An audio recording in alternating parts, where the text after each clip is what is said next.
Thank you, Anthony. So, first off, I want to know how many of you here are aspiring authors? Show of hands. Okay, so about half. Has anybody here published yet, whether it be indie, otherwise? Okay, we're going to be covering 3 different topics. First, I'm going to go over my routine, how I do what I do, my daily get up and grind. Then I'm going to go through the differences between the different stages of editing. So from beta reading all the way down to proofreading. And then I'm going to go over the differences between independent publishing, small press, and traditional. Also, I'd like to give you all a chance right off the bat. If you have questions while I'm talking, please just raise your hand. I will finish the thought, and then I will answer you. Okay? Closer? Oh. Okay. All right, so first, my routine. I get up every day. I wake up naturally. It can be between 5 and 10 o'clock in the morning. Usually it's closer to the 10 o'clock, but it also depends on whether or not it is cooler or hotter. I get up and I write until my back hurts. That's literally as far as I go. And then once I'm done, the rest of the day is for reading. So the importance of a routine is to build up good habits. When you get up in the morning, even if you get up in the afternoon, you get up and you work, try to maintain that every single day. Whether it be fiction, nonfiction, no matter what it is, try to get up every day and write something. That's the important part, is to get up and start a routine. Next, once I am done with something, jumping right into the projects. When I am done with a project, it goes away for 6 months. It just sits, well, it doesn't sit in a drawer anymore. It sits on my hard drive. And while it's sitting there, I start the very next thing. That's important also. I hear all the time people get stuck on a project. They finish a project, and they go directly to wanting to either independently publish, or they go to trying to find an agent, or they go to trying to find, a publisher, whatever it might be. Now, the importance of that is when you go back to edit these things, you want to be fresh to that topic. If you put it away for a while, whether it be 3 months, 6 months, however long, when you put it away, when you come back to it after you've written something else, you have a fresh pair of eyes, because that rough draft is literally you telling yourself the story. Okay? Next, whenever I have something, that's what I call marinating, when it is sitting there in the, we'll call it sitting on the shelf for 6 months, I am always editing the last project. So I have written one. I always have one that I am currently writing, one that I am currently editing, and one that is marinating. So I'm always working on something, and that helps with the routine also. So next, as far as what I do once something gets done marinating is I do a self-edit. I get done with that rough draft. I finish the rough draft, put that away. When I come back, that's what I call my first draft. That's when I'm trying to make the story interesting for everybody else that's going to read it. Sometimes I'll do 1, sometimes I'll do 2, 3, 4, upwards of 6 drafts. There's no limit, there's no minimum. However many drafts you feel comfortable before you send it off to a beta reader. Now, that's my routine. Are there any questions right off the bat? To me, it sounds interesting to the reader. Sounds interesting to the reader. My rough drafts are, like I said, me telling myself the story. So when I read it the next time, after it's sat for a while, I am looking to whether or not I'm entertained as a reader, because I am a reader. Now, as far as interesting, you're looking for, at any point in time, if you're sitting there and you go, I'm getting bored, that's the point where you want to try and fix that so that your reader, because if you're bored with your own story, you're definitely going to bore your reader. Is that okay? Anybody else? You first. Are you only going to talk about how to go about writing and publishing, or are you going to read something that you have written? I'm not going to be reading today, but Yeah, I don't really have anything, and I'm not a very good reader, public reader anyways, so I've decided only to do the question and answer side of it. Sir. Yeah, we're going to... Okay. Yes, in fact, we're going to go right into that, the very next thing. Sorry, this keeps dropping down. Yes, sir. I just one quick question. Do you think it's easier when you edit your first draft? Do you print it out at a proof and do it from that, or do you read it off the computer? That's a very, very good question. This is how I do it. I do 3 different types of editing. The first edit, well, actually, it depends on how I feel for the first one. I always do an an audio one, so I will read it out loud to myself while I'm going over the project. And then the next one will be written or hard copy, and there will be one that is also on the computer. The way I learn is doing and audio-wise, hearing and doing. This is the 2 ways I learn. So I try to get the story in all 3 of those modes so that I will find something. And also, there's a different perception as a reader, whether or not you're listening to an audiobook, reading an ebook copy, or reading a paper copy. You're always going to find different things with each one of those, so I try to go through all 3. Yes? Let's see here, digital, print, and audio. Anybody? Yes. You spoke earlier about completing a project and putting it aside and starting another Right. project. Is it important to totally complete the project? Because sometimes you have, writer's block, and it's like you can't get that ending right. So should you put it aside and start something else and come back? Most definitely. One of the things I tell people, I myself, I'm not trying to brag here, but one of the things I have never experienced in I've been writing since I was 5, I'm 38 now, so it's longer than that. But I've never experienced writer's block, because as soon as the story, sorry, I keep bringing the microphone down. As soon as the story starts to become vague or fade from me, whether I've not written it fast enough or whatever it may be, I go and I do something else. I either write a short story, I write a blog post, I'm always writing something. One of the things that I was saying at the beginning of this is I am always writing. And I've had people, I sometimes do live writing where I will go on Google Docs and make the document completely open to everybody. And this is even a rough draft. I recently did a short story called Popsicle. And I had 100 some odd people sitting there watching me write. And the whole reason I did that is to kind of demystify the writing process. There's really nothing special about what I do. You shouldn't be any more shocked to find out that I'm always writing as you would say if you go to McDonald's to find out that the guy in the back can make you a cheeseburger. It's literally my job. So I'm always doing that thing. Sometimes it's terrible, just like with the McDonald's analogy. Sometimes that hamburger is terrible. Sometimes it's fresh, it's great, it's delicious. It's the same thing. So, but yes, I would say if you're struggling on anything, but always come back to it, always. And if you do that, in fact, I would say try to do that even if you don't have to, because it'll make that project that you were working on to begin with, it'll make it that much easier to come back to. Yes. I came late, but why? This is the first time I'm doing a book. But why is it so hard to find someone to edit your book for you to read? That's a good question. Are you having problems finding anybody, period, to edit it? People say go on the computer, and find these people. You don't know nothing about them. You got to put all this in, and then it's $60 an hour, this and that. And so it's kind of hard. So that's where I'm at now. So what I did do, I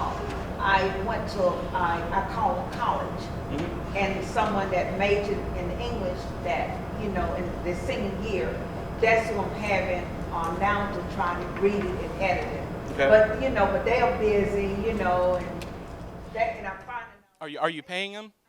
Okay, I was about to say, if you're not paying them, that makes it push it to the side even more. So. By the hour. Gotcha. But I'm finding out I do meet her, meet every time I meet her, pay her. She makes so many, and she sent it to me, and she done made so many mistakes, like she's making more mistakes than I make. That this is important, and I will get to that in the very next section. So I will get into that, specifically talking about that. Any more questions as far as my routine? I have a question. Yes, I know one of the things that's a real challenge for anybody writing is dialogue. And so I know you mentioned that you read aloud what you write, but how do you also read aloud your own dialogue? Oh, definitely. In fact, I will do that during my rough draft when I'm first writing it.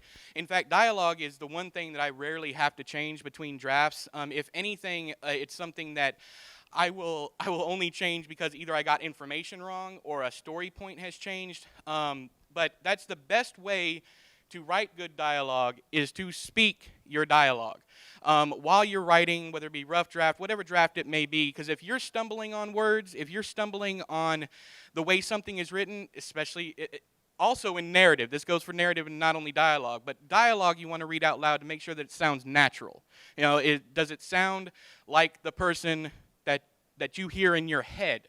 That's the most important part about dialogue, and that'll kill a good story for just about any reader, is if the dialogue isn't believable.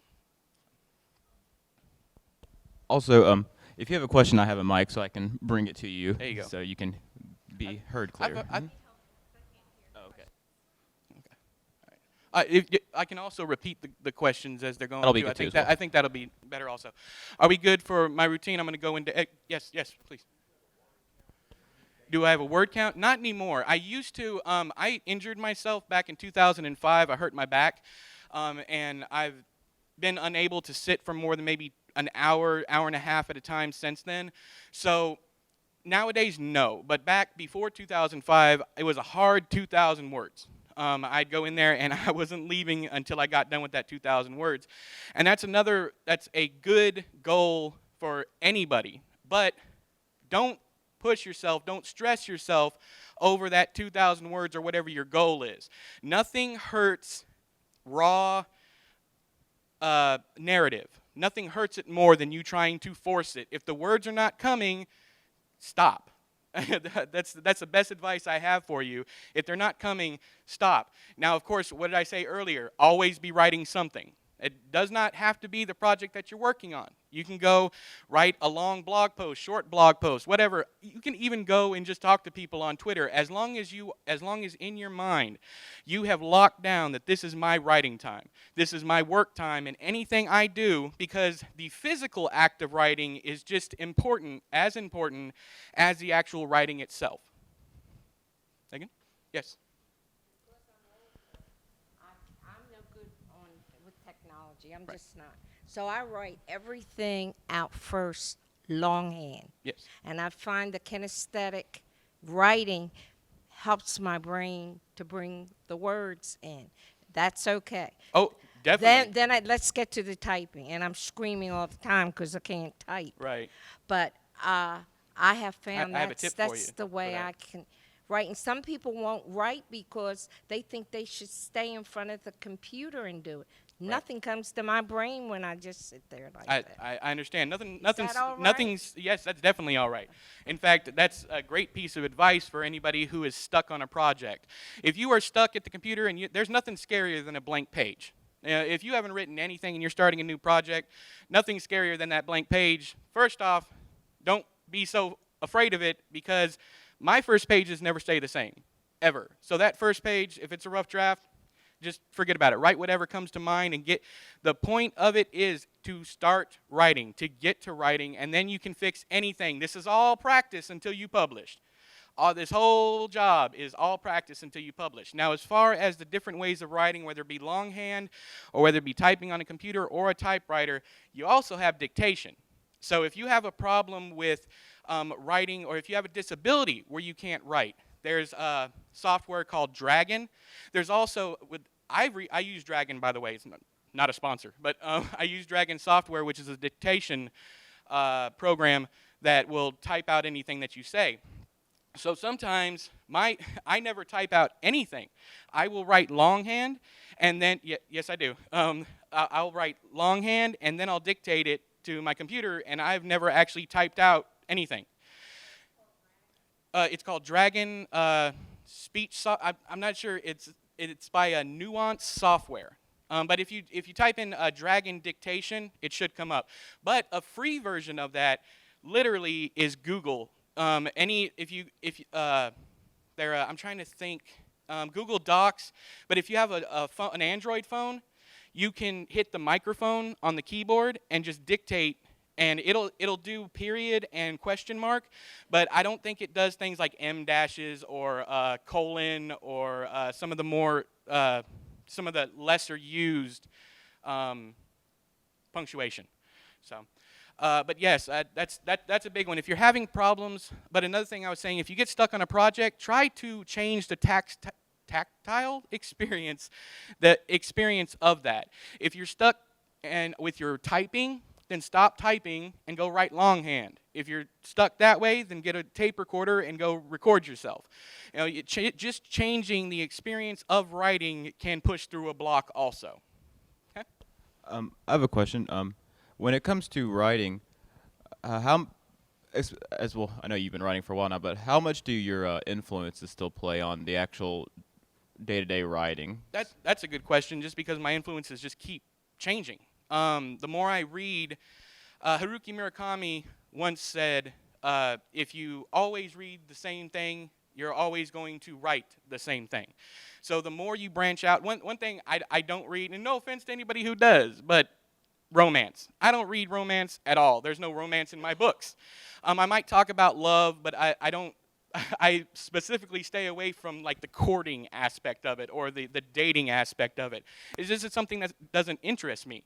But if I am going to be writing something like that, I'm going to go out and seek out books that do that and supposedly do it well. I will look out for reviews or whatever it may be. I will ask people who like romance. The best way to learn how to write is to, like Anthony said earlier, is to read.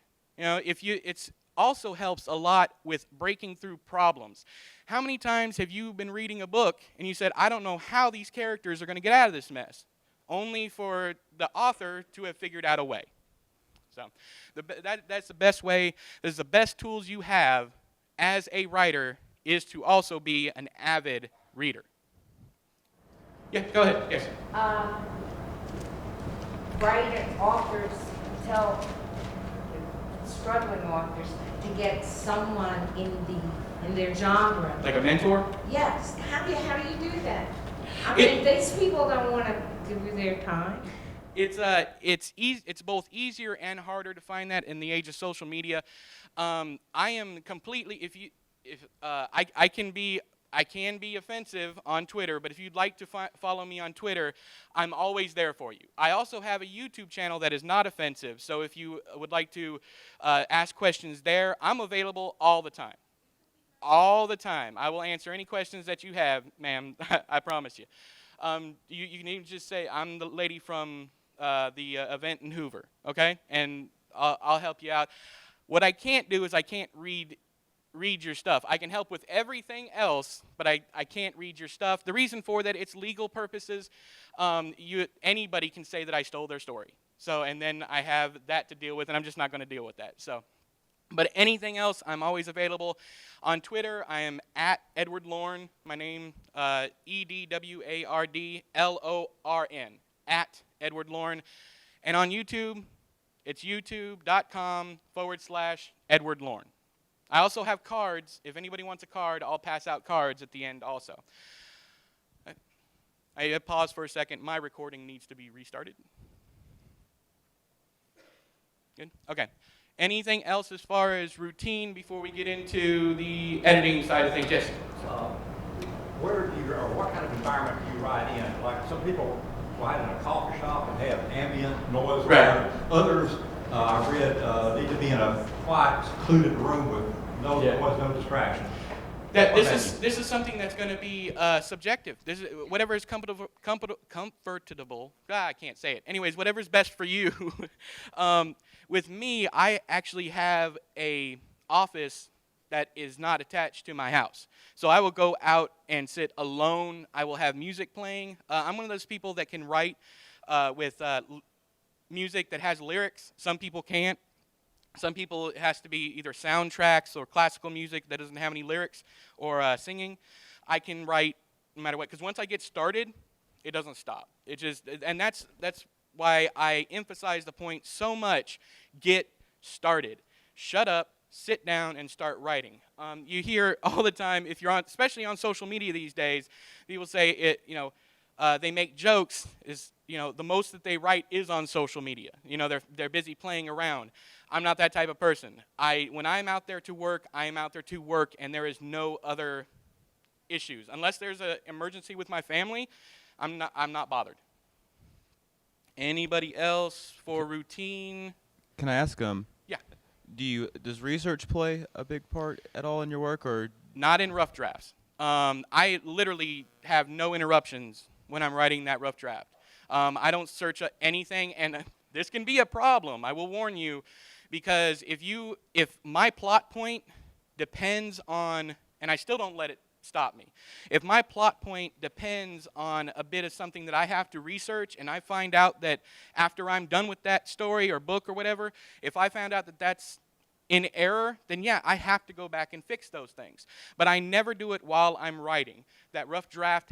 But in historical fiction, you have. Yeah, this is true. With my genre, luckily, I get to play around with my imagination. I am in my head having a blast. I write horror fiction, and that's what all of my ideas. Most of the stuff that I write nowadays, right now, is cosmic horror. So basically, I'm making all that stuff up anyways. So and fantasy, two genres you're really going to have a problem with if you're they call us pantsers, where we sit down and write by the seat of our pants. And then there's plotters also who actually plot out their novels. I can't plot because it ruins the entire momentum of everything I'm doing. But with pantsing, it's historical fiction and hard sci-fi. Something like Andy Weir's The Martian, something that is tech-heavy. That's extremely hard to do if you're a pantser. I can't imagine it. I've never met a hard sci-fi or a historical fiction author that wrote by the seat of their pants. I don't even know how you do it if it all depends on the accuracy of those things. Yes. Or how the writing was in your pants were those things? Yeah. That might be the sorry.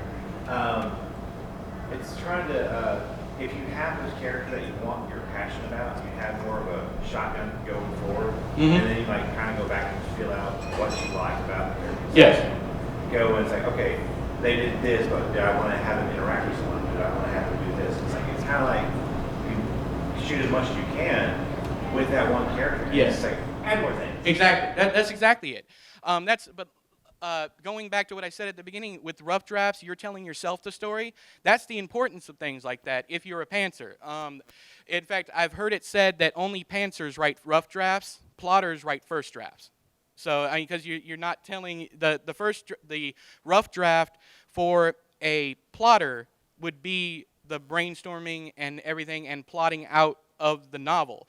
That would be the rough draft for them, whereas a pantser, that rough draft is your brainstorming. You're telling yourself the story. And definitely, when you get halfway through a story and all of a sudden you find out that that this person's allergic to peanuts, and you have the first chapter you got them nomming on peanuts, that's an issue. So you go ahead from that point when you find out they're allergic. You write the rest of the book as if they're allergic, and you finish the book, and then you come back to the beginning and get rid of that scene with them eating peanuts. It's as simple as that. Anybody else with routine before I go on to editing? Nope. No, okay, all right. So the difference, this is very, very important to me. I'm going to take a drink. The drink's important to me.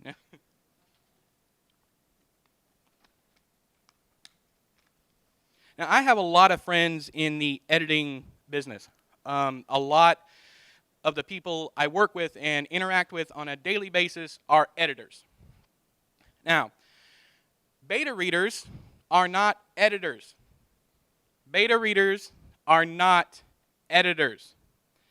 Please write that down. Remember that. Beta readers are not editors. The reason I say this is beta readers are the people, they don't do any work. They do not work for you. They do not get paid most of the time. You will have if you're a nice person, you're going to give them a copy of the book when it's done, that kind of deal. Some people will pay their beta readers. Some people will. But most of the time, beta readers are not paid. I would say 99% of the time, a beta reader does not get paid. The only purpose of a beta reader is to read your book and tell you whether or not they like it.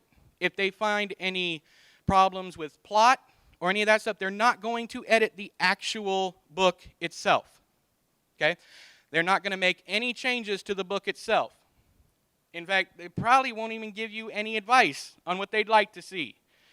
The whole purpose of a beta reader is to read your book and find problems with the content of the book so that you can get it into the best shape possible before it goes to editing. Because you want the book to be as close to finished, this is going to sound funny, but as close to finish as possible before it goes to your very first editor. Okay? Any questions as far as beta readers are concerned? Okay.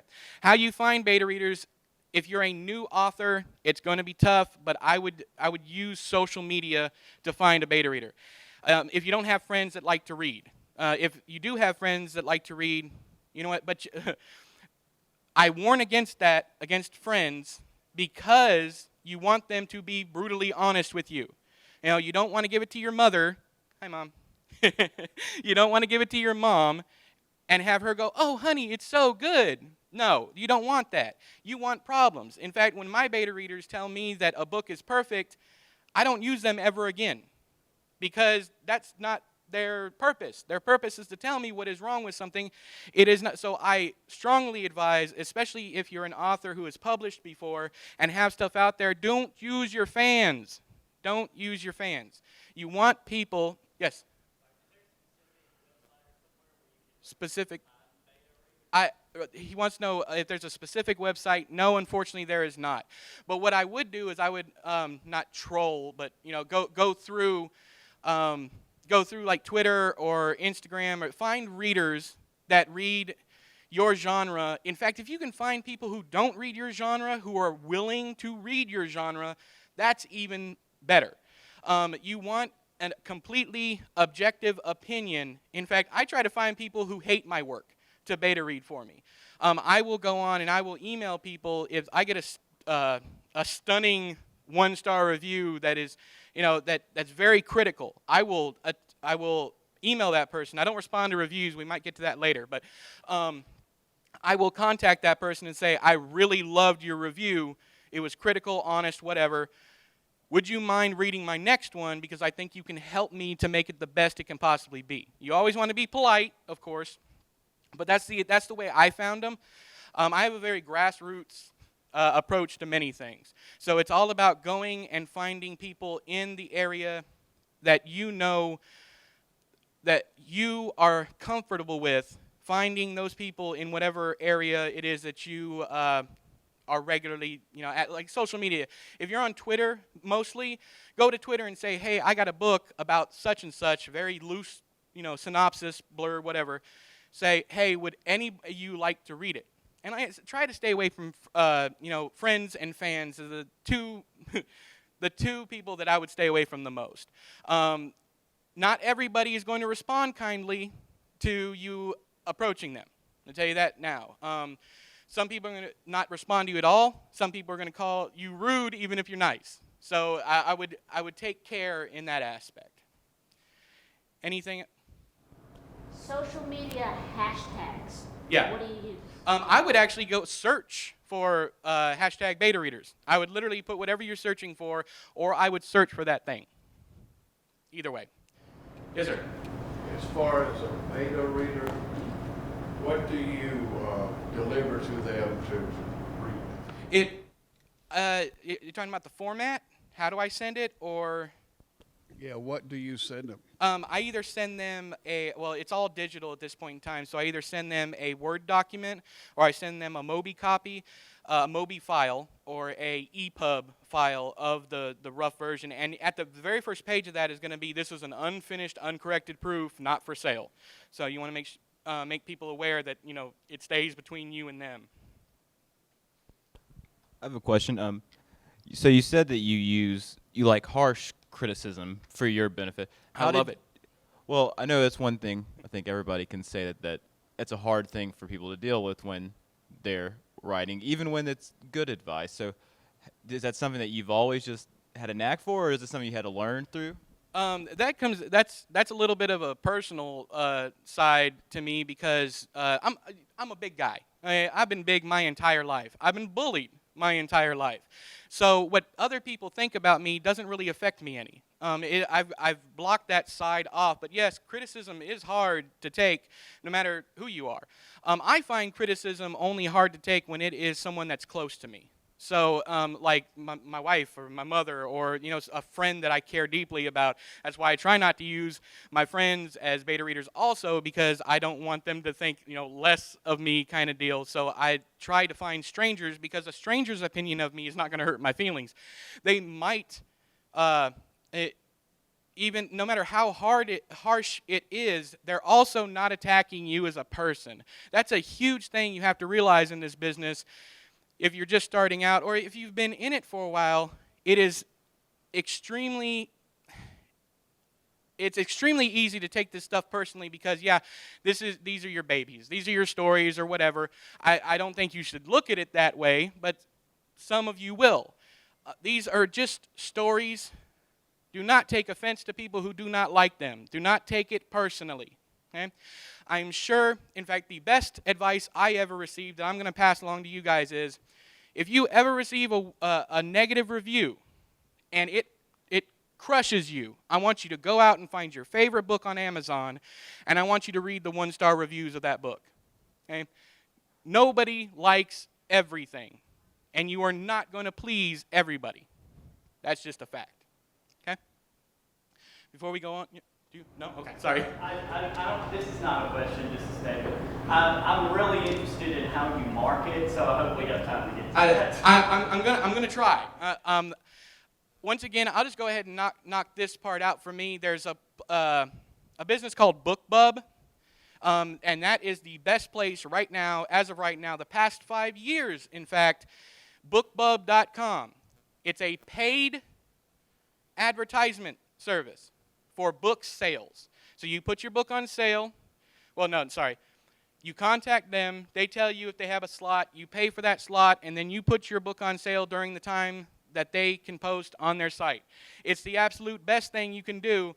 On top of that, right now, what I find is working the best is getting physical copies into the hands of influential Instagram, I guess, photographers, however you want to put it.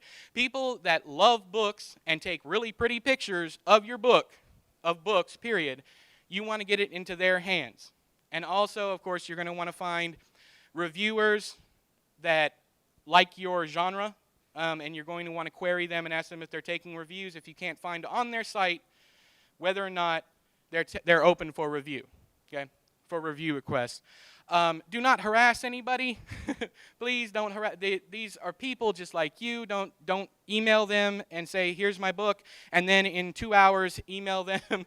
I just had this problem on YouTube a couple days ago. The guy, 7 hours before he had asked me to review his book, 7 hours later, he comes on and says, why haven't you responded to me? Don't do that. Don't be a jerk. Just have the same type of respect for these people that you would have for anybody else in the world. Period. Anybody else? That's honestly all I have for marketing. So I hope that's enough. I interact more with my readers, fans, followers, whatever. I interact with them on a daily basis, and I hunt out reviews to read reviews from people. I don't respond to reviews at all, but my entire plan for marketing is literally almost going door to door kind of deal, but on a social media side of that, is looking for people who read my kind of thing, befriending them or following them, and then just working relationships with those people. I do not, but please don't take me wrong, I do not mean go to these people with the sole purpose of hunting them down and stalking them, and so they will review your book. I actually enjoy interacting with people, and I'm a avid reviewer on Goodreads and on YouTube, so I'm part of the reviewing culture and community as well. Ma'am, you can go first. I kind of got the impression that you were maybe discouraging reading to your family members.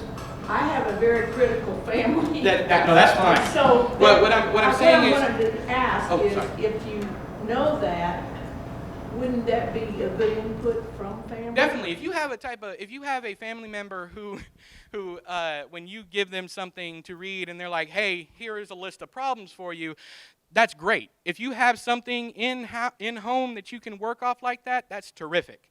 Use that.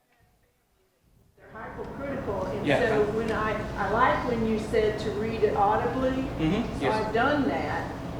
Well, I have comedy in it, and they start laughing, and There they you say go. they love it, but they will also be very hypercritical. As long as there's no problem with people liking your work. Like I was saying with the beta readers, you want to find somebody who's going to be critical of you.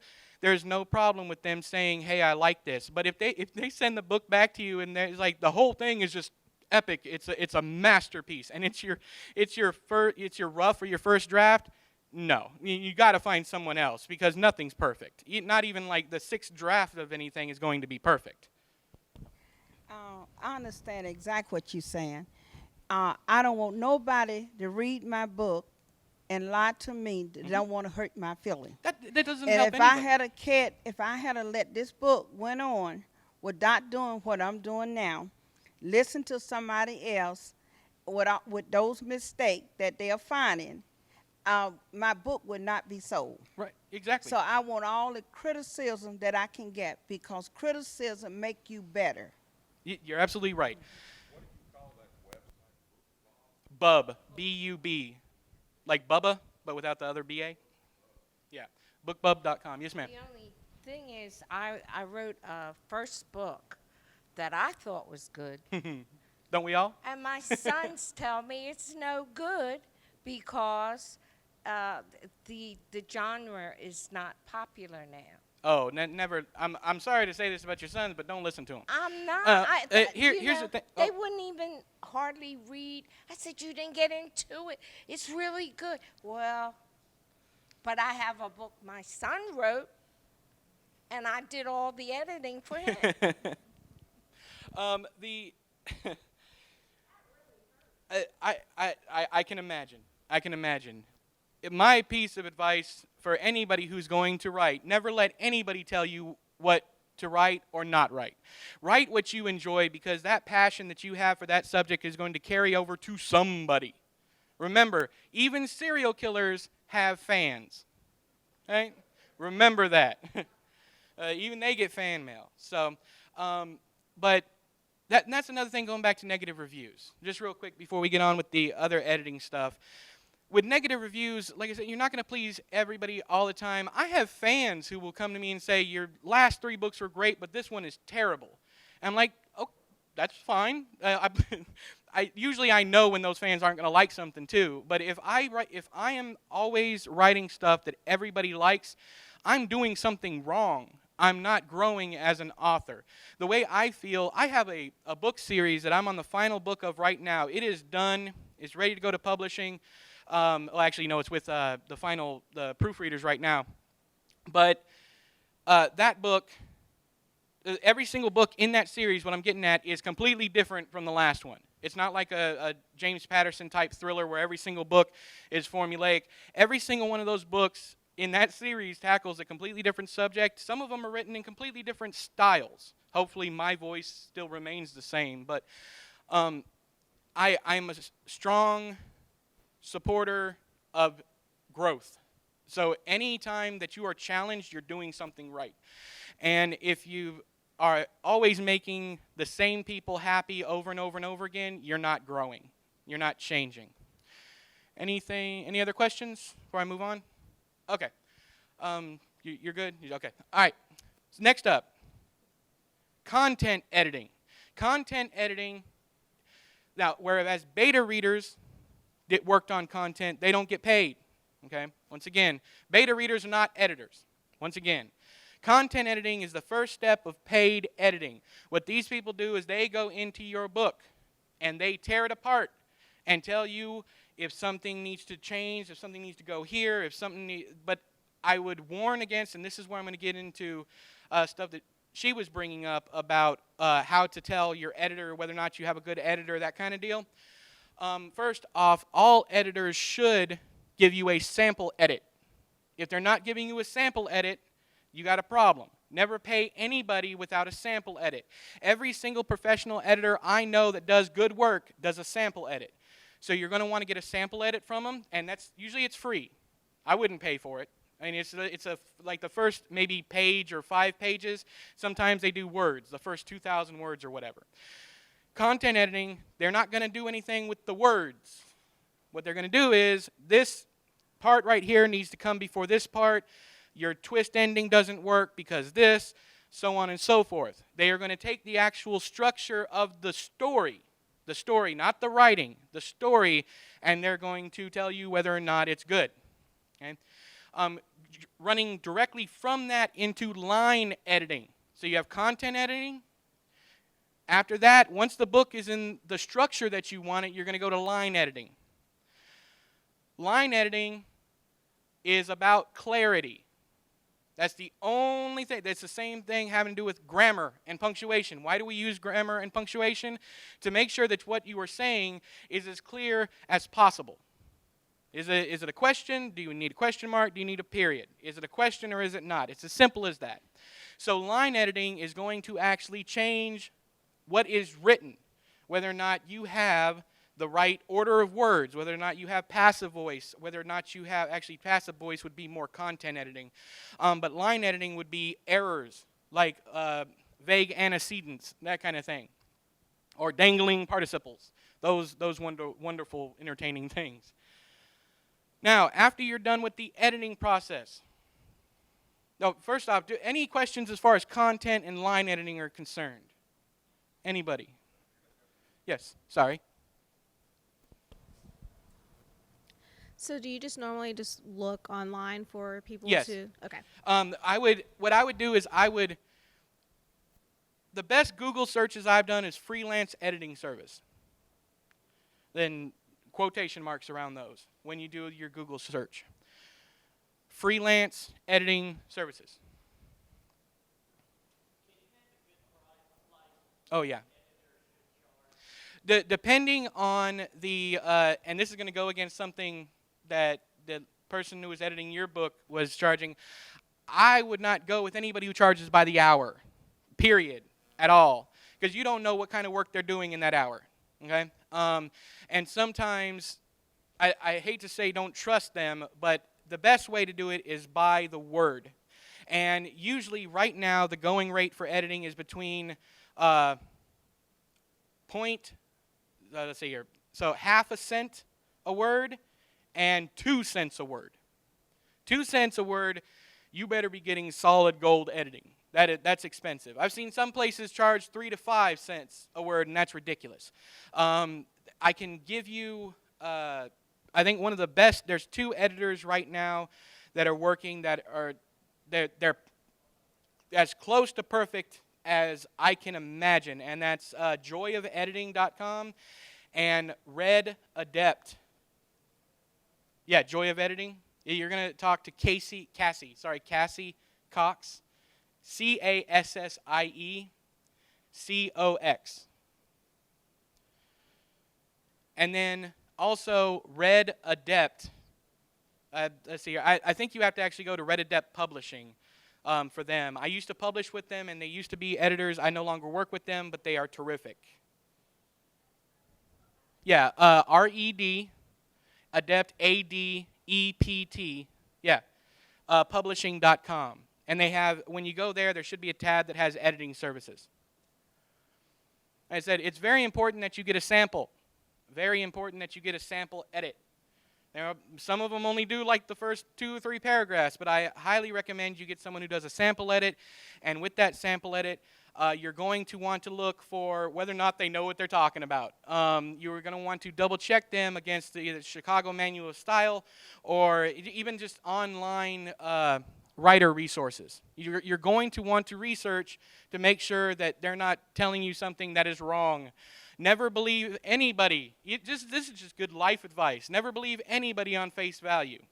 always go and research whether or not those things are correct. So if they give you a sample edit and they didn't catch the fact that you used irregardless, which is not a word in the very first paragraph, in fact, I would add things like that just to see if they'll catch it. But that's my advice as far as that's concerned. Anything else for content? You first, and then we'll come back to you. On the price, half to 2 cents, does that include both content editing and line Yes, editing? both. Yes, Both, okay. both. As far as, like I said, beta readers, we'll get to the price of proofreading here in a minute, but because we're going to talk about proofreading. I'm going to come back to this. First publishing service you mentioned. Joy of Editing. I mean editing service. Yeah, joyofediting.com. If it's not .com, I apologize, but check for Joy of Editing on Google, and you're specifically going to want to look for a lady named Cassie, I think it's Cassie. Cassie Cox, C-O-X. She is fantastic, and so is Red Adept. They're great people. Red Adept is probably the best in the business, but Cassie and her crew are cheaper. You're going to get almost the same. Okay, I got to stop to restart my camera, then we'll get going again. Terrific. In fact, she used to work for Red Adept.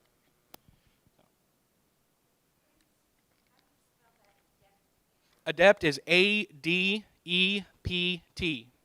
Yes. We good? Okay. Any more questions as far as content and line editing? Yes. Will they give you like a track changes version of Track, your yeah. stuff back when they edit something? Yes, that's the only way they work. I don't know of any service right now that does not use track changes. In fact, if you're not using it, you're overworking yourself, period. It's the industry standard. If you go with the traditional publisher, that's what they're going to use. So I think Google Docs has a version. I don't like it. I don't care too much for it. But Word, unfortunately, Word now is a pay-by-the-month service, which I don't like. But, I mean, it's industry standard. So anybody else? Content and line editing? Yes. Do the editors actually fix the problems? Yes. Or do they show you the problems are? Usually, what they're going to suggest, if there's hopefully, if it's a problem between a period and a question mark, they're just going to go ahead and fix it and not tell you why, because hopefully you know why. But if they're going to say, all right, this line doesn't make sense within the context of a paragraph, I suggest that you edit it to say this, that's usually what's going to happen. They're not going to rewrite the story for you. That's another thing. In fact, thank you for bringing that up, because if your editor is rewriting your content, you have a problem. You have a writer and not an editor. That's called ghostwriting. Okay? They are not supposed to rewrite your content. If there's something with input where they have to take away words or put words in, it should be a suggestion only, and not just something that they, said this. There's going to be a difference when you get to the traditional publishing side of things, but we'll talk about that when we get there. So if you have a non-linear timeline, Yeah. they may show you where you can change your chapters to make them. That would be content editing. Yes, that's exactly right. But they will show you, okay, you need this information somewhere earlier, or you need to save this till the end because it ruins your twist. That kind of thing. Anybody else with content or line editing? Doesn't look that way. Jumping straight into proofreading. This one's going to be real quick. Proofreaders do not edit. How about that one? Proofreaders do not edit. All they are doing is finding typos and errors and spaces that aren't supposed to be there. They are specifically there to find errors, whereas line editing is for clarity, to make sure that the sentences that are there are supposed to be there and they're as clear as possible. Content is there to make sure the story makes sense and that it's not boring, it's not confusing, none of those things. Proofreading is especially for finding the errors just before you publish. Beta readers are not proofreaders. I get this a lot also. I hear this a lot online, where they'll say, the book's going through beta reading right now, it'll be ready next month. Like, sorry, what? You skipped all the three steps in the middle, the most important parts. Proofreading is not beta reading. Beta reading is not proofreading. Proofreading literally is in the title. Proofreading. You are reading the final proof of a book. And they are trying to find errors with it. It's also called a galley. Galley. The proofreader is there to catch any errors, like you spell the T-E-H instead of T-H-E, that kind of thing. Yes? What did you say right before galley? Oh, the proof of a book. You know how to spell P-R-O-O-F. Do I know how to spell proof is a question. I'll be back. Oh, yeah, I'll be right with you. In fact, I have one in my box of books here today. It'll literally say on the back of it a proof copy, and it's literally the proof of the printed version. It's a proof. A digital like advanced review copy will be called a galley. So that's basically what they call the file. But the proof of a book is the final book before it actually goes to the general public for purchase. That's the very last step of the process. Well, other than formatting, and it depends on what publishing route you're taking, whether or not you have to worry about that. Any questions about proofreading specifically? Yes. If I'm understanding you correctly, the proofreader is the spell check and the grammar check. No. No? That's where line editing comes in. Proofreading, to an extent, yes. You shouldn't be dealing with grammar at that point in time because your line editor should have taken care of that. Like I said, proofreaders are not editors. That's another thing. Like I said, just like beta readers are not editors, proofreaders are not editors. They are error catchers. That's it. Okay? Proofreading is anywhere from, I would say, $25 to $50 per 100 pages. Roughly. You're going to get some companies like Red Adept will charge you $60 for the entire manuscript, no matter how long it is. But most freelancers will charge anywhere between not sure if I said it right the first time, $25 to $50 per 100 pages, roughly. And I really must say, roughly. People charge a lot for those things, and a lot of editors don't know what they're doing. That sounds funny. It is the truth. Sometimes you're going to run into people who claim that they are editors when they are only proofreaders. You're going to get your book back, and it's just going to be errors. They have caught your errors, and they have changed your errors. That's not line editing, and that's not content editing. That is proofreading, and you need more than that. Nothing is perfect the first time, ever. Before I move on to the different tiers of publishing and how to do each one, is there anything else as far as the editing is concerned? Any other questions? Nope. Okay. So this is the final part of the talk. So if you have any questions, now is the time to get them in. I'm going to start with, I am what's known as a hybrid author. I have published traditionally, I have published small press, I have published independently. Okay? I have worked on both sides, whether it be the editing side or the publishing side or the writing side. I said both, but all three of those sides I have worked in. So if you have any questions as far as that's concerned, please ask. I'm going to start with I would call it the bottom tier, the kiddie pool, and then I'm going to work way up to Olympic grade swimming pool. Okay? First, independent publishing.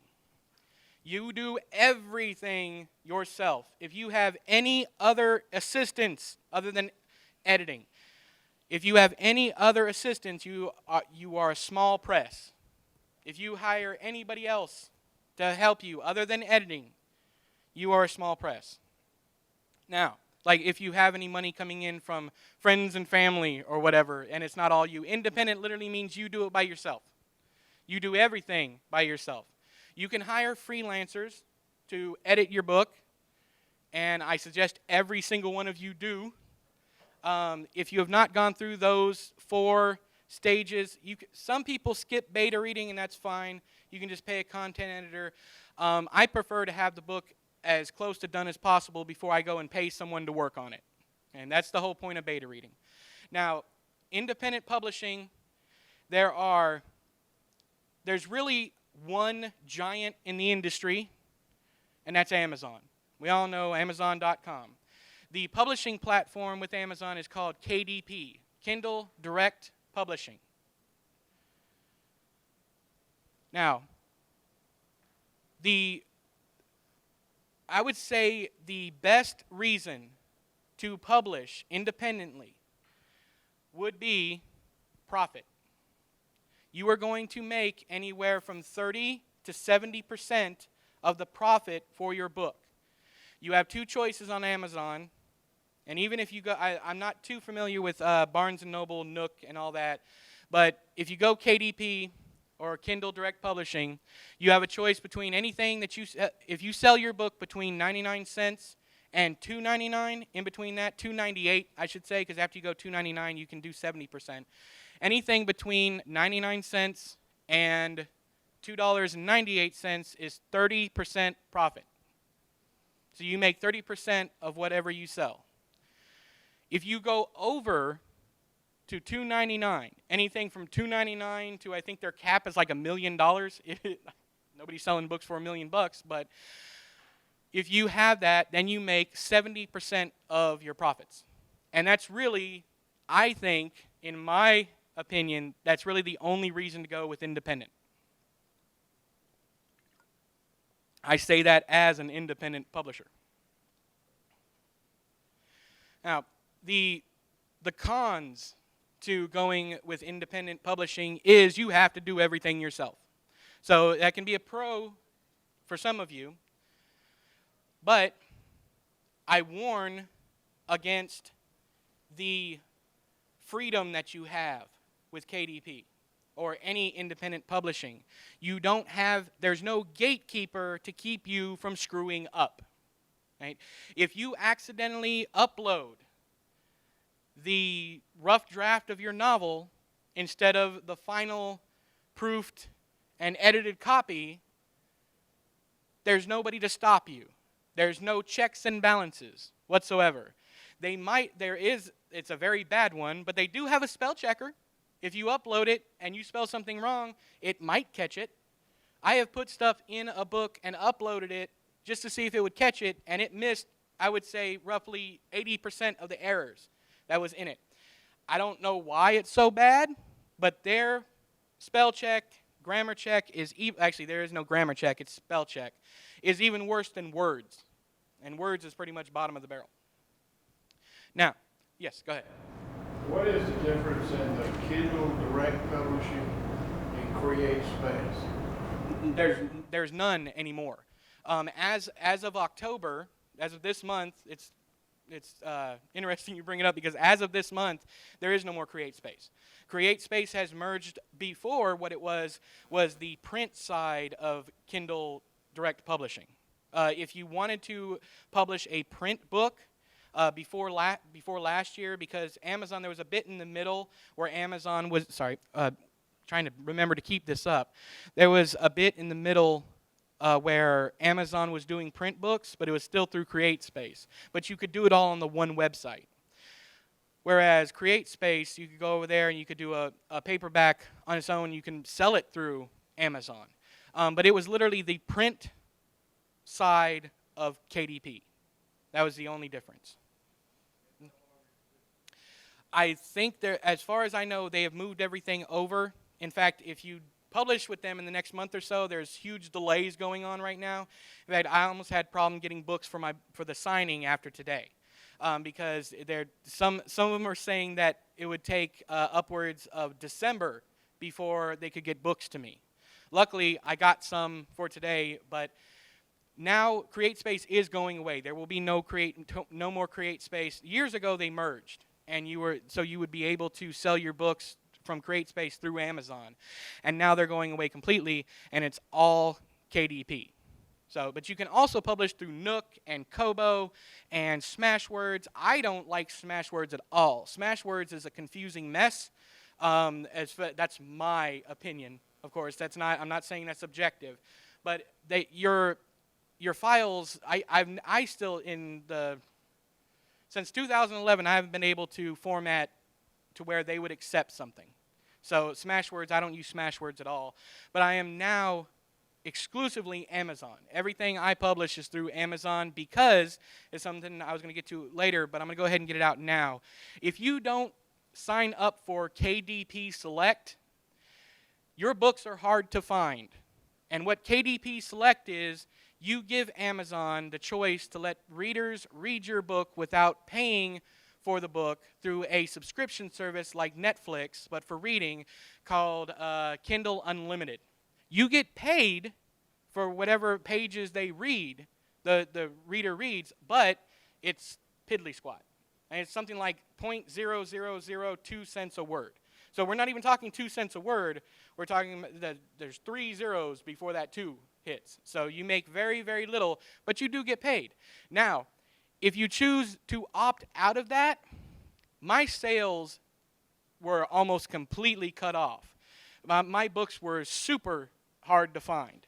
So Amazon, to make it to where they can make as much money off you as possible as an author, I'm not going to say that they hide it, but they make it hard to find.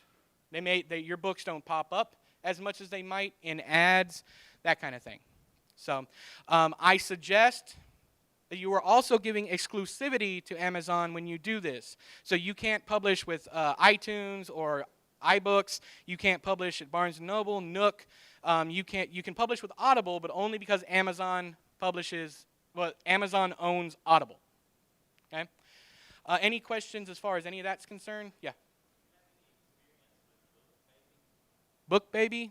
No, I'm not familiar with them at all. I know there's Draft to Digital. I know about them, but I'm not familiar with Book Baby. No.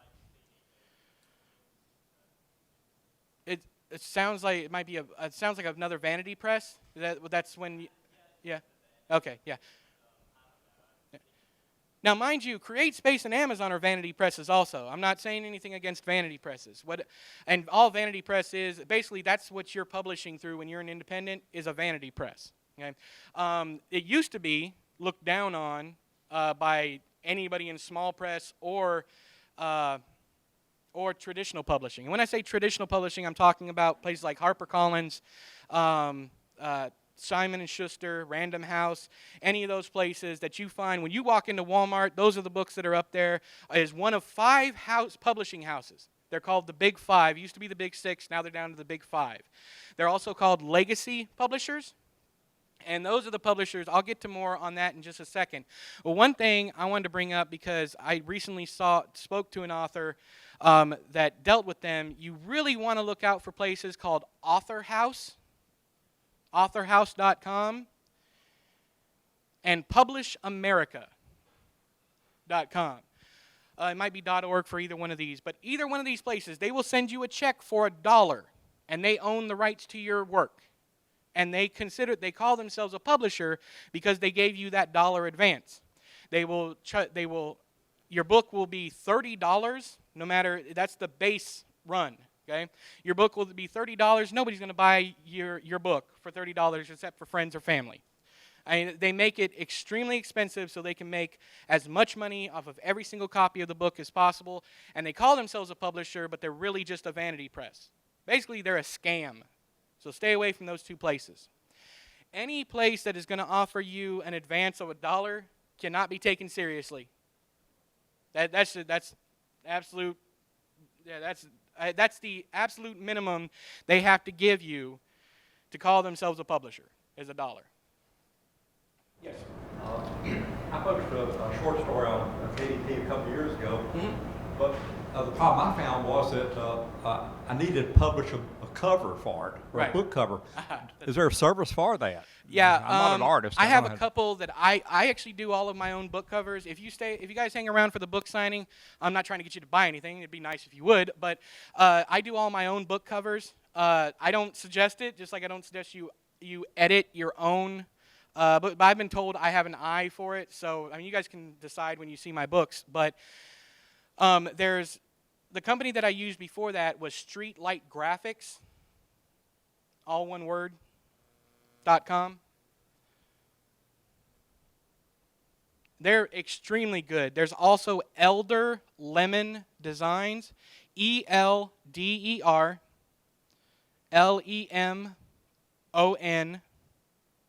Designs, DESIGNS. I hope I spelled all that right. I don't have my spell check with me, sorry. And that I've used both of those companies before. They're professional. Their book covers are terrific. Once again, as far as your book covers are concerned, I wouldn't use friends and family as far as whether or not the books look good. I would get outside sources. I would post like a picture up on social media and say, "Hey, would you guys buy this book?" That kind of deal. Elder Lemon Designs and Street Light Graphics. Yes. Take a drink.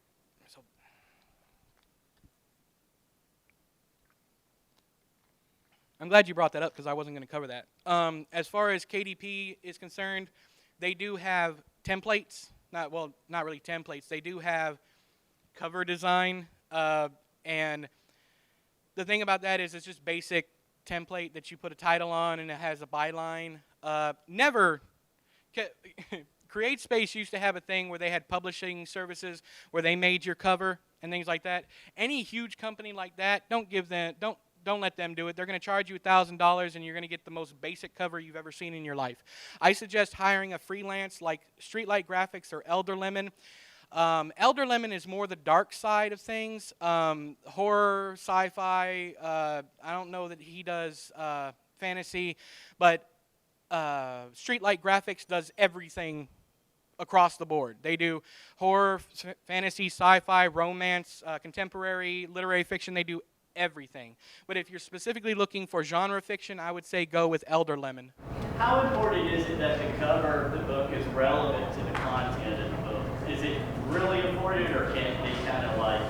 It depends. You want something that you're dealing 100% with expectation.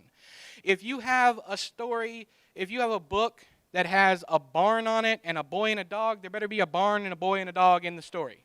I mean, that's the best way. Now, I read a book by I think it's Emma Donahue, that was just a table with a single egg on it. And nowhere in the book was there an egg in it. Was I upset? Not really, because I wasn't reading the book because it had an egg on a table. You get what I'm saying? So if you have important thematic elements, then you want to include those thematic elements. If you're in urban fantasy, you want your main character on your cover. And that's just what people look for. If you want fantasy, you want a nice painted cover with an action sequence or magic going on or whatever. You want to make sure that you at least stick to the theme. That's very important. If horror, you want a scary picture on the cover of your book. That's the kind of deal that you're looking for. But you are dealing with expectations. It's the same way when you go with genre. When you pick a genre, you upload. If your book doesn't have anything scary in it, but it's dark, don't put it in horror. Put it in occult or supernatural or something.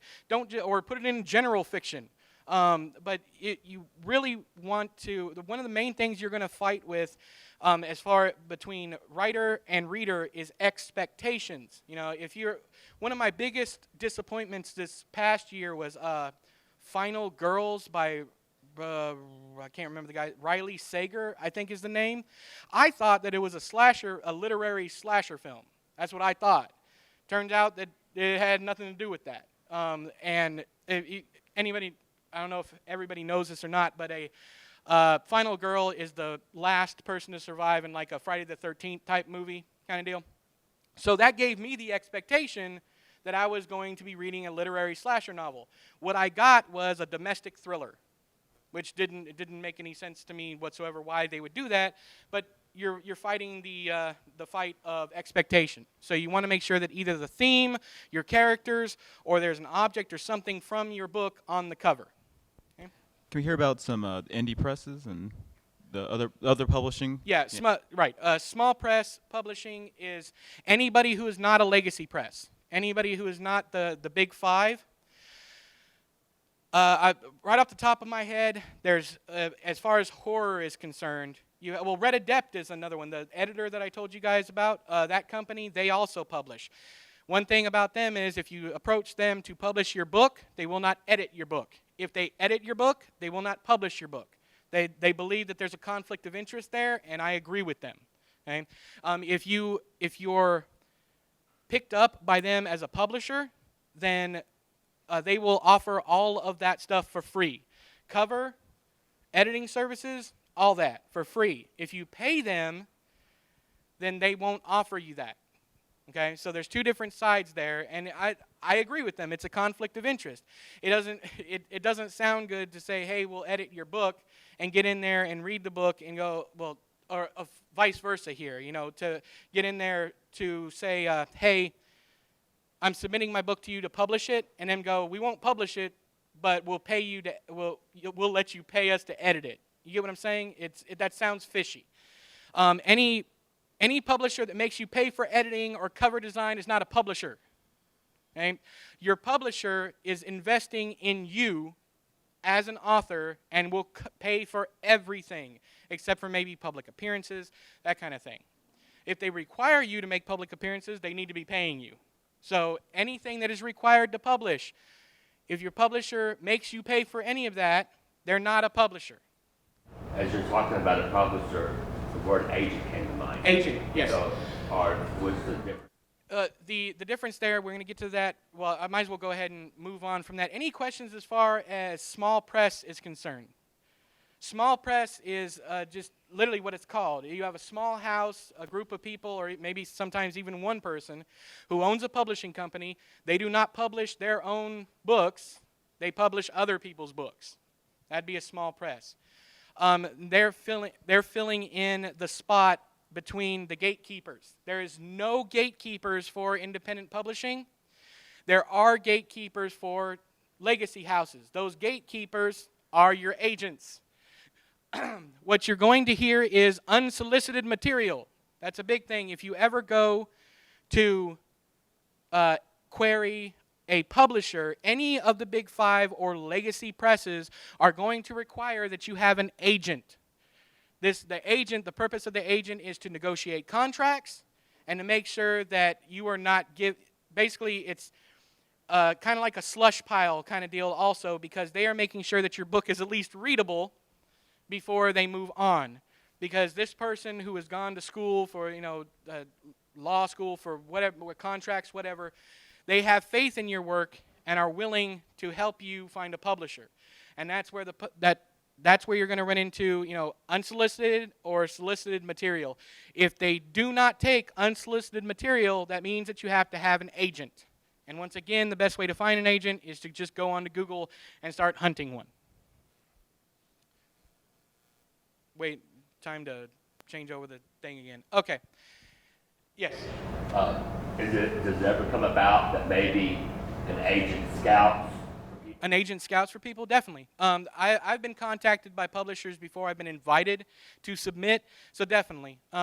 Agents won't be scouting as much because they get thousands of, throughout the year, some of them probably hundreds of thousands of people, because not as much now because of the independent stuff. You can basically publish your rough draft if you want to on Amazon. Like I said, that's where the gatekeepers come in.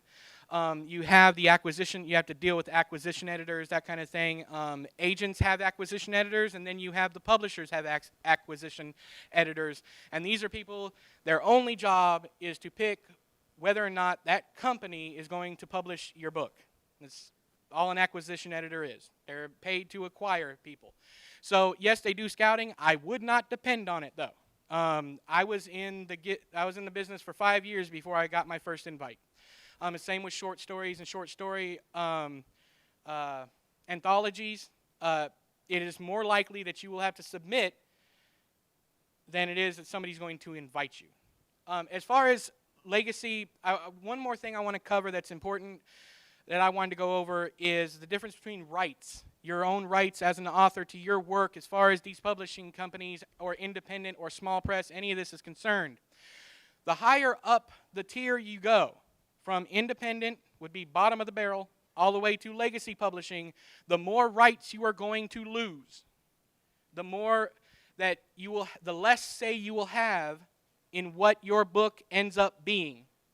That's very important. That's another reason people go independent, because if you go as far as legacy, if they have an idea for what your book should be, that book will be that, no matter what you care about, because they are buying the idea of your book and not your book per se. Sometimes they are buying you. Okay? Sometimes they are buying, let's say you're big on social media. You know, that's why people like the Kardashians have book deals. They grab those people and say, okay, we want you to write a book, or we're going to take somebody and have them ghostwrite a book for you. Sometimes they just buy the person and not the book. They are buying your status in life and not the book. So the farther up, I would always say, this is very important, and this is going to be the last thing before I just open up completely to questions. One last thing. If you want to make it as an independent author, and you want to do it all yourself, and you want to be the best possible, I highly recommend doing all the editing stuff that I was talking about, but I also highly suggest that you pay for narration and get your books in audio. The biggest checks I have received as an independent artist is through audible.com. You want your books there, even if you get them nowhere else, you want the audiobook version done. And I always suggest that you pay for the recording and you own the recording. You can do royalty share, though. So if you don't have the money to buy narration, you can do a contract with a narrator through acx.com. And you can find people, you can do auditions for people, whether you're paying by the hour or not. You can do royalty share if you want to, which is they get a cut of the profits for the 7 years that your book is up. And as far as that's concerned, it's 80%, and if you do royalty share, 70% of the profits from Audible go to you, but it's cut down the middle if you do royalty share. Go ahead. You're fine. I don't know anything about Audible. Is that, never used it. Do people buy books on Audible because they recognize the narrator and they listen to books by the narrator? Oh, definitely. In fact, I will listen to anything Will Patton narrates. As a reader, I love listening to that man read a book. He's probably one of the best ones. I have other favorites, but there are books that I normally wouldn't listen to that I will listen to because a certain narrator. It's like having a favorite band. It's the same way. Kate Mulgrew is another one that I absolutely love. She did the audiobook for Joe Hill's NOS 4A2 and The Fireman. It was fantastic. If you're into audiobooks at all, I'd highly recommend them.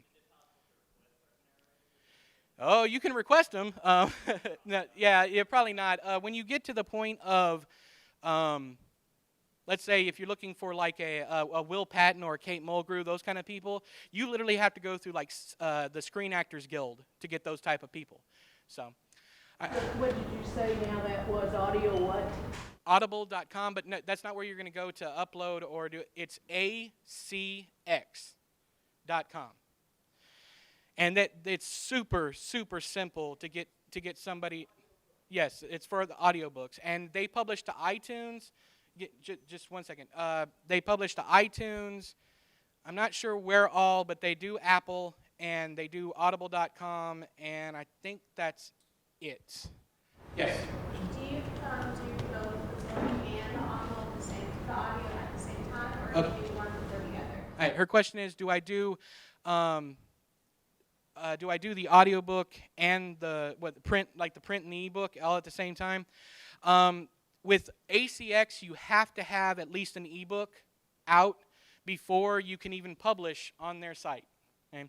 But a trick, this is a little until they fix it, there is a trick to do just Audible only. You can upload a short story, book, whatever, and as long as it goes live on Amazon, as soon as it goes live, take it off Amazon, unpublish it. That way, then you can go over to Audible and create a audiobook version of that. And especially if you're a little known author, that works great because nobody knows when that book ever uploaded. I guess if you were like a Stephen King or Dean Koontz, that's not going to work too well because then you're going to sell about 1 million copies the first hour that it's even up. Okay, the part about how to What you just said about taking it off. yeah, okay. So you'd want to publish the book as soon as it goes live on Amazon. You're going to want to go over to KDP, Kindle Direct Publishing, and unpublish it.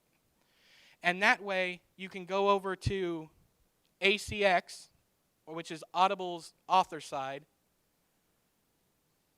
You can go over there and search for your book, and it'll show up. If your book doesn't show up in their database, then you can't create an audiobook. This event is recorded, so we will be posting it online. So if there's any things you have heard that you want clarification or rehear again, we'll hope to have it up fairly soon, and so you can listen through it and find out those exact facts. But we can take just a few more questions, and then we're going to have our book signing. Well, So- one thing before I go through the last question, just real quick. I have a YouTube series called From the Desk that I give writing advice that is much more in-depth. They're anywhere from 10 to 20-minute episodes, and I have 23 episodes up right now. So if you want even more in-depth, I go through every single step of the writing process, even writing advice. I didn't want to do writing advice today, but yes, sir. What does an Audible book sell for? It all depends on how long it is. I actually don't know how their algorithm works, but they price the book. You have no control over the price of the book, and the main reason for that is because, well, especially with royalty share, they're going to price it to where both of you are going to make a decent amount of money, you know. But I would say the cheapest I've ever seen one is like a 30-minute production that was $6.95. So I would say it's about $7 for every half hour, roughly. Yes, sir. Back to KDE. KDP? KD. P. Kindle Direct Publishing. Right. You said that, first of all, I own the rights to the book. Yes, you own Okay. everything. Can you print out hard copy from them? Yes. And is there, in other words, can I print 100 or can I print 10? Yeah. You can print one if you want. That's where CreateSpace, the merger came in to play. You can print out one copy. You can print out a million copies if you can afford it. But you have to pay for your author copies. You can order as many as you want. This thing where you're talking about, you're going to get 70% if you're Right. over $3. All right. But your book won't show up unless you're on their unlimited or their select. It'll show up. It just won't get as much. It won't get as many views. I literally went from selling 100 copies every couple of days to selling 2 to 3 copies every couple of days when I tried to expand to Nook and Kobo, and I tried Smashwords, but like I said, I never get the approval for the upload. They really hide. They make you hard to find. All right, is there a catalog number for your book? In other words, if ISBN, you're marketing your book, you say, look for my book on Amazon, and it's 1, 2, 3, 4 catalog number. They're called ISBN numbers.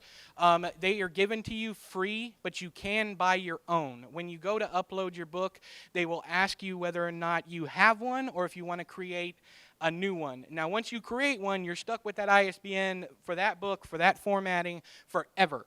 That copy will always be known under that ISBN, but let's say you want to change from a 6x9 version of that book down to a 5x8 version of that book, then you need a new ISBN because it's not the same version.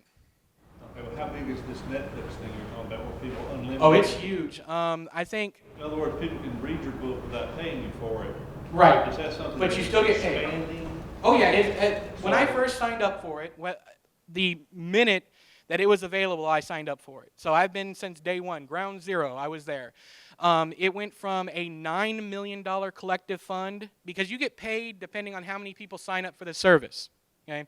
As far as KDP Select is concerned, or Kindle Unlimited, you're paid out of a pool. And it's gone from $9 million a month to $26 million. Right now it's at $26 million a month as a global fund. Okay?